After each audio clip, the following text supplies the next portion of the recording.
Les essentiels du sport, deuxième intervention aujourd'hui mercredi avec Wilfried Poretto et avec Jean-Jacques Germano pour continuer à vous parler du lancer de marteau. Alors, évoquons maintenant la pratique.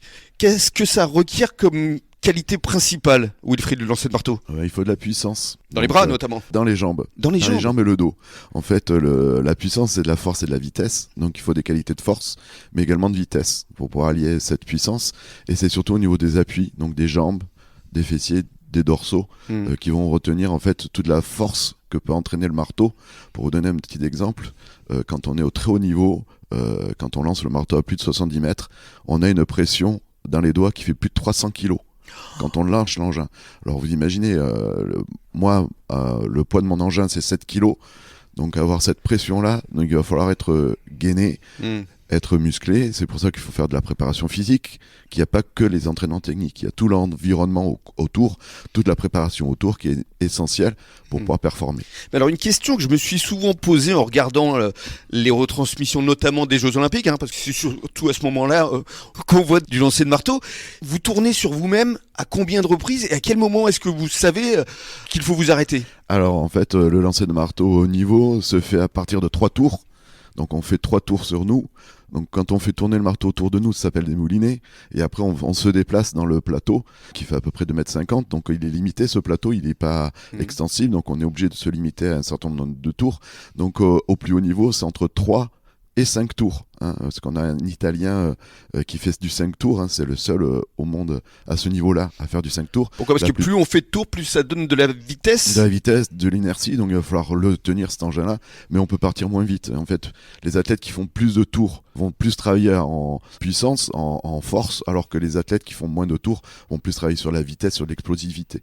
Donc en fait, c'est ça qui va différencier les qualités physiques d'un athlète. D'accord. Et il y a plusieurs catégories qui existent, évidemment, entre les femmes, les hommes, les poids. Alors en fait, c'est des catégories d'âge, comme dans tous les sports de l'athlète. En fait, c'est en fonction de notre âge, on est catégorisé. On n'est pas du tout catégorisé en termes de poids, en termes de taille, c'est vraiment qu'une question d'âge. D'accord. Et après, donc en fonction. Et plus vous êtes âgé, moins c'est lourd. Alors voilà, jusqu'en senior, jusqu'en master, je crois qu'on appelle ça 1 maintenant, donc jusqu'à 49 ans, on lance le 7 kg, donc le même poids que les seniors.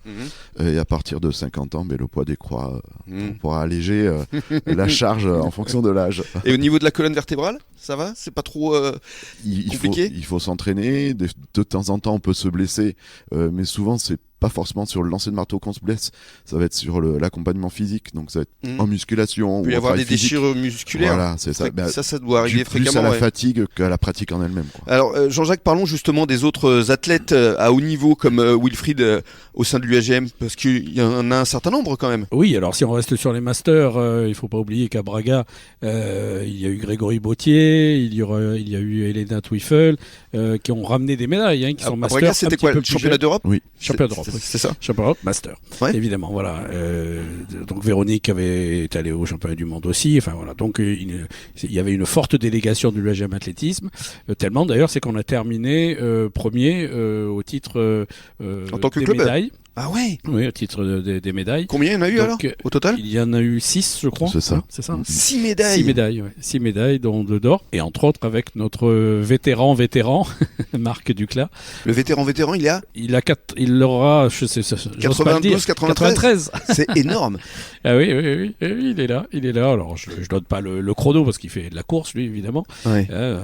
Mais 93 ans. Parce que ça dira pas grand-chose. Enfin, si, on peut penser à Usain Bolt. Il faut surtout pas comparer, évidemment. Mais il est là et il court. Et à 93 ans, j'espère que je courrai comme lui parce que c'est vraiment une belle satisfaction et une belle admiration vis-à-vis de lui. Ça conserve le sport. Alors vous restez avec nous. Dans quelques minutes, on va parler justement des prochaines compétitions. À tout de suite.